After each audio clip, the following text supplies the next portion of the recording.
and we're going to do a little bit of after show. And so, Carlton, I don't have, when your buddy Tom was on here, I hit him with some questions. Mm-hmm. I really did. I don't have any for you. I should have thought some. I put him on the spot on purpose. Yeah, that's good. Yeah, it was fun. Because he masterfully got through them. It's always a pleasure to watch a consummate professional just practice their craft. Mm-hmm. But what do you think makes you stand out as a candidate? A couple of things. I would say that it's certainly a good thing in my mind that I'm a lifelong resident of Upper Merion Township. I was born and raised there, proud product of our school district. Very familiar with the ins and outs of township government. But my experiences have been unique and diverse along the way, working for local, for elected officials across all levels of government. And that really brings I bring a unique perspective in that regard. Has anyone ever told you or asked you if you have an old soul? Yes. Okay. It's interesting you say that. when we were talking earlier about technology and how it shapes you and things of that nature.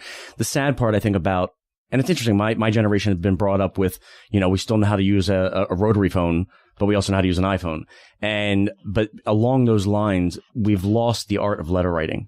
And I think it's very sad because I love to look at, whether it was President Reagan or other folks who love to write letters. That's so powerful, and it's a beautiful art, and we've lost it. Well, yeah, I often say that as the elders escape into the grand caves that will escape in stick shift cars, and our notes will be passed to each other in cursive so that the young people can't decipher it. And the combination to get into the giant cave will be on a rotary phone. I just saw a video on Facebook of two, they were teenage young men. You saw it? Yeah. Trying to use the rotary phone. It was fantastic. It was painful. It was painful. I would agree with that, but it was hilarious. It was painful. Getting somebody to operate after a vehicle accident, getting somebody to operate a crank window to put the window down. It's you go from carrying a concern to just crank.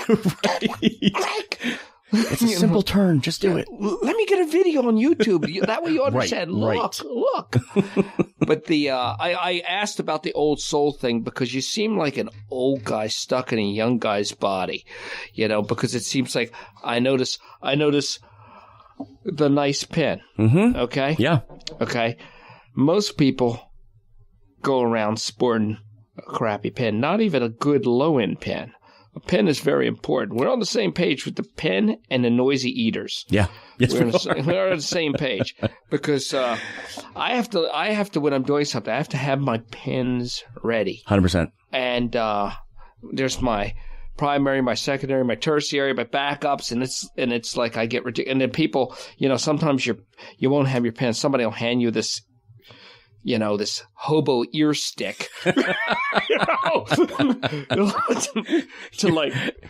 scribe missives with. Exactly. What is this? It's got wax on the end. What is this? This is like a capsule for the bubonic plague. I never give anyone the good pens. Always give them the, the Bic or what have you. No, the good pens stay with me because if they disappear. I had the same talk with the person from Norristown with Sonia about I've had with a couple people about your one of the people from the forensic department of Philadelphia Police Department. You got your daily driver and you got your throwdown pen that you loan to people. When somebody says, "Can I borrow a pen?" And you go, "Yeah, you sure can." Sure. Not this one in my hand. But... Sure, here, the one that says TD Bank. Yes, exactly. Yeah, that's the loader. Keep it. Yep. That's exactly right. And years ago, I was on the ambulance, and I loaned a pen to somebody, the same pen I use. And pens travel when you cut. A pen is a very intimate thing. And I'm giving it to them, and I'm looking in the rearview mirror, and they're writing something. And I see the pen is in their ear, and they're twisting it. I'm like, oh, never again. Nope. Never again. Never. And I noticed you got a nice pen over there. I noticed you've got lots of handwritten notes. I do. You've got 2 pads, and you've got a binder. You've got everything you have will work in a power outage.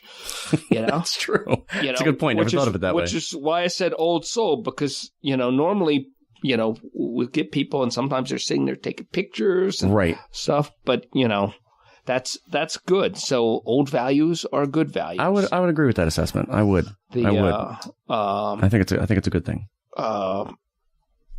I think that I did take a little dent when you said cheap big pens because I've got a big Velocity. Oh, but come on. Well, no. This is a good daily drive. This is a good F-150 of a pen. It's a 1.6 millimeter. It's a good gel ink pen, very smooth ride. If I lose it, I'm not heartbroken. Okay. Not heartbroken. I've got nicer pens, but I've got to have my daily drivers. Yeah. And I have drove back to places. I've driven back to places in really rough neighborhoods and just kind of swooped down and grabbed my pen off the ground as I drove by because I knew I dropped one, for $1 pen. That's too funny. But you don't want to leave any man behind. No, not at all. Not at all. I concur. I think part of the problem you're saying that, there are, not that people have to have old values, whatever, but I think people have lost, I think we've lost our way about tradition. And, correct. And I think we traded, I don't think we are able to be, you said ambition becoming a bad thing. I think somewhere along the line we traded intuition for ambition, and people are blindly ambitious, and that's what we associate with. I don't think people are thoughtfully ambitious. And I think that ambitious used to mean you weren't going to malign or attack anybody to get your goals. You could work together. Right. And it doesn't mean that anymore. It's like goes back to that thing.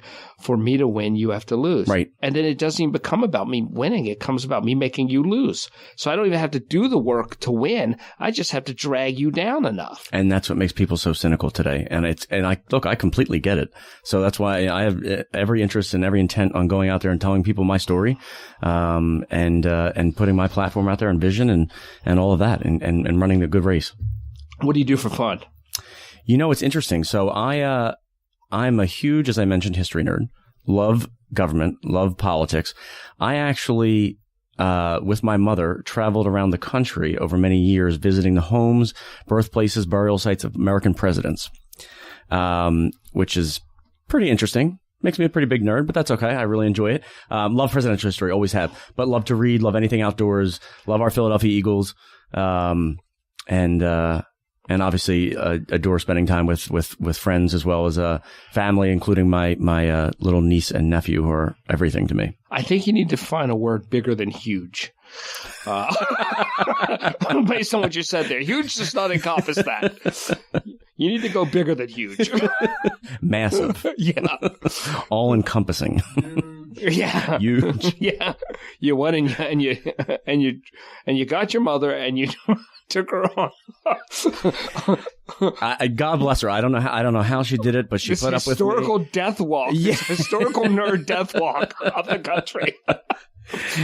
I'd quiz her along the way. We had a great time. Oh, it just gets worse. It does. Oh yeah. No, I don't know how she put up with me, but we're best friends, and I'm blessed to have her. We're very, very close. You'd have to be, or you'd either you are or you aren't. There's no middle ground after That's going true. on that tour. If she didn't disown me after I drug her around the country, then I don't know. Then I guess I'm good. You're good. You're golden. You're on the Supreme Court of relationships with your mother.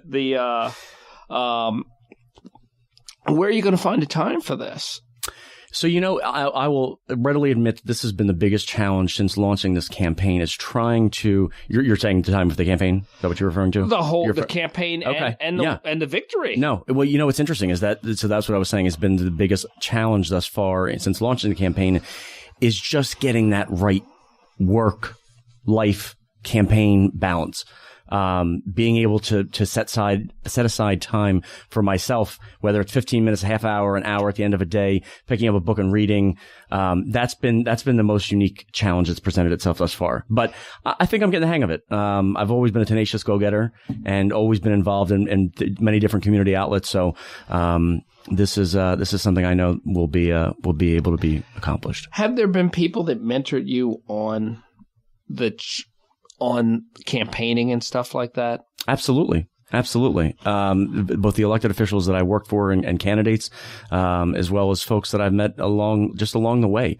I have a good friend in the community who, is involved in banking, but is involved in their professional development. So, he's offered his assistance if I need it in any way, shape or form in that regard. And so it's just a matter of meeting all of these different people that come from all different walks of life and working with them and having them work with you. Because like when Joe Gale was on, he talked about not being mentored, because he was going against the system a little bit. Right. And when the system doesn't want you to participate, it blocks you in its own ways, it seems. I think there's some truth to that. I think that, that's certainly a unique situation in that regards, that you mentioned. But, look, I'm out there, I'm not just going to serve the political party that I'm running for. I'm out there to run and represent all the residents of our township, regardless of political party. Well, that's what people don't get. You're elected by some, but you serve all, and you don't just serve the people that voted for, and they don't realize that. So no matter what, there was just an election that somebody I know was involved in, and it was close, and the person I didn't know as well won, and I explained to people they did win, but everybody who didn't vote for them is now watching them like a hawk. Absolutely. And half of the people that did vote for him will run if there's a controversy. Mm-hmm. So he's got to work harder and serve everybody. Absolutely. That's what everybody needs to understand. You don't serve the people that voted for you. You serve everybody. And it's lost on a lot of folks today, and it's really unfortunate. That's why I think that a new, fresh face and perspective are what our community wants and needs. And I certainly think I bring that to the table for all the reasons that we discussed today. And, it's also important to remind folks how much local government actually impacts your life. It's truly incredible when you look at when you're able to accomplish tangible results. They really do matter to people. And I think that that's something that is lost on a lot of folks who run for office. And certainly it's something that I keep at the forefront of my mind, and have done so, throughout the course of this campaign. Do you think that, how many people are running against you? So there's one person in the primary, and then I don't know what the general will hold yet. But I presumably there will certainly be at least one person. Okay, and you go. Do you do debates or anything like that? It's just campaigning. There are debates. I don't know whether there'll be a debate at the primary level. I know at the general level, our senior service center in Upper Merion holds a debate for the members of that community at our community center. And that's very beneficial, I think. But I'm all in favor of getting out there and talking to as many people as I can in any venue. I think debate is an important part of local election process. Crucial. I think seeing how somebody handles themselves in a debate, how they handle rough questions, how graceful they are. And I think one of the most important metrics is how people recover from a mistake. I think that really tells a lot about somebody's character. Agreed. And their demeanor and their, how calm or hot-headed they may be. It does. It speaks volumes to that. And I've been able to get my message across and my view and vision. And it's, like I said, it's resonating well with people. So I'm very excited about this. And, you come across as, relatively relaxed and not politicking. Like some people are always politicking, and you don't come across as politicking, which is a bit of an art that you already have down. So you're an advantage. Thank you. I appreciate that. Do you know your opponent? I do. Yes. In the primary, I do. Yes.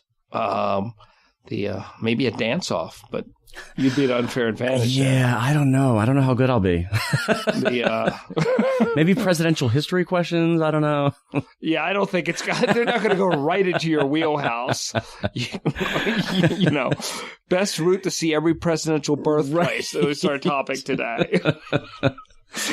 No, it'll be interesting. And look, it's throughout the course of the campaign, I want to keep it as respectful and issue oriented. That matters more than why an A, B, or C is not qualified per se. Here's why I am qualified. Here's what I want to do. We don't see enough of that either in politics. It's more about, well, my opponent is terrible because of A, B, and C. People don't want to hear that. They're tired of that. That's an old, tired way of conducting a campaign. When it's that pyramid that's set up with how arguments deteriorate and how to change versus attacking somebody. And and the last thing is, which it's become the first thing, is attacking the person and not going after issues and just going after the person. I don't like your pen. I don't like that you're wearing, tan slacks before President's Day, or whatever. Right. And attacking silliness versus, well, I don't agree with you